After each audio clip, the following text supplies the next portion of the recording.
बाहर सार बुढ़ छुछुनर वाह बहुत अच्छा कि रोआ तारू का है अटोआ तारू का है का विचार बा भौजी रोआ रोत अटोत बेता ता पहले के मामा तो पटा के पेल ता भौजी खुश हो जाई। तो का हाल बा आज हम फिर से बात कर ले बनी अशोक कल बेटा के भाई आज के वीडियो बहुते गाना फाड़ बा ऐसे कहल चाहत नहीं कि वीडियो को पूरा देखो बहुत मजा आई। तो वीडियो बनाने के बस एक ही मकसद बा एक ही मकसद रहेला आप सभी को दिल सहसाने के लिए ना किसी को दिल को ठेस पहुंचाने के लिए। तो बिना कोनो लाला लहसुन के आज के वीडियो स्टार्ट करता हूँ। अच्छा आँखिया के कजरा से धोता रुका है। देखो भैया हम तारे साफ साफ बतावल चाहते हैं कि तू अगर भौजी के नाम प्लस भगवान वो से रोत हुई और वही से आँखिया के कजरा धोत हुई। अगर ये बात नहीं के तो भौजी अपना मुँह से कुछ देर के बाद बताई कि हमारा दिक्कत का बा तो हम कुछ ऑपरेशन करम चाहे के बोल के सुनाएं। का का का कह तारू फोन को के हाल चाल अरे बहनचोद तुम्हारे कहने का मतलब क्या है? मतलब भैया तुम्हारे पास में रहती हुई भी फ़ोन करे और हाल चाल पूछे? अरे ऐसा मत बोलो भाभी कैसे पेल देंगे हटाई जाएगा बहनचोद। थोड़ा समझो विचारो कि हाँ पास में है मैं क्या बोल रहा हूँ क्या नहीं कुछ भी बोल दोगे तुम। अरे बहनचोद आगे बोलो।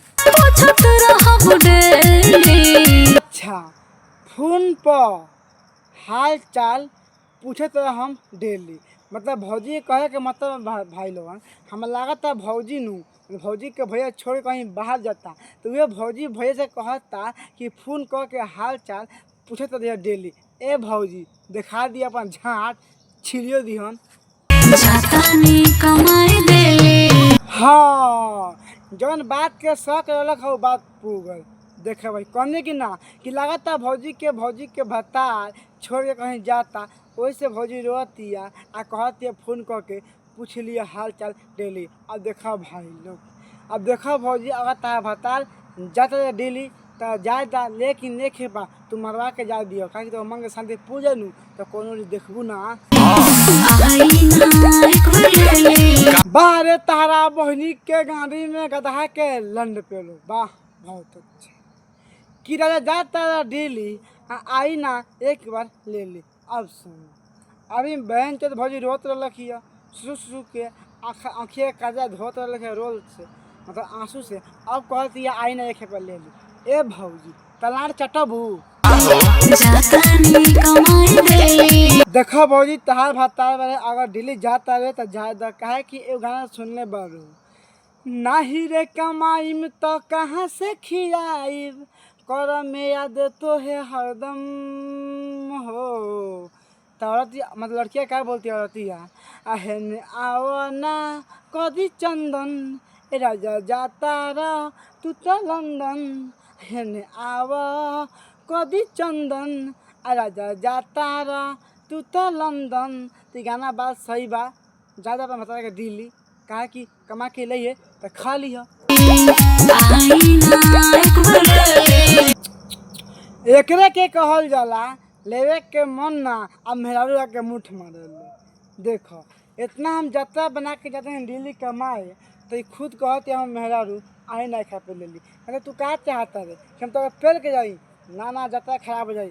हम तो कहल चाहता नहीं क्या तो मरवा के बाद तो आज मरवा ले तो बिहान जब ठीक आज मरवा ले बिहान जाए दे हम तो मार के ना कहा कि कहीं भी जा यात्रा पर तो सबके आशीर्वाद गोल ला के जा जाला देख खराब करके ना जल जाला।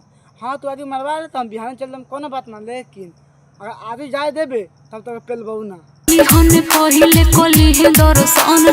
बाहर तारा बहनी के लहंगा उठाओ वाह बहुत अच्छा चली पहले है ने कली दर्शन जी। देखा भौजी के इतना मरवाए के शौक भाई भौजी जात बिया ले भैया जात बा भौजी के छोड़ के लेकिन भौजी क्या कहत या कि पहले चली हो ने दर्शन कर ली।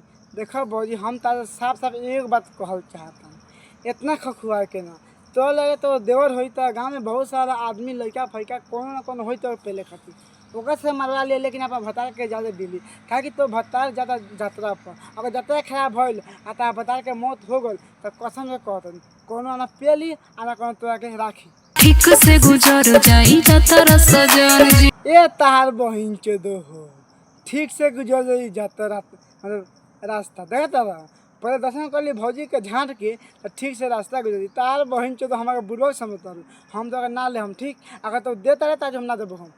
अब तो सोच ले बहन चो तो भेजे बाकी नहीं के भेजे की, आ ना जब भेजे तो ला चढ़ के जिंदा रहिए, हम कुछ नहीं जानत।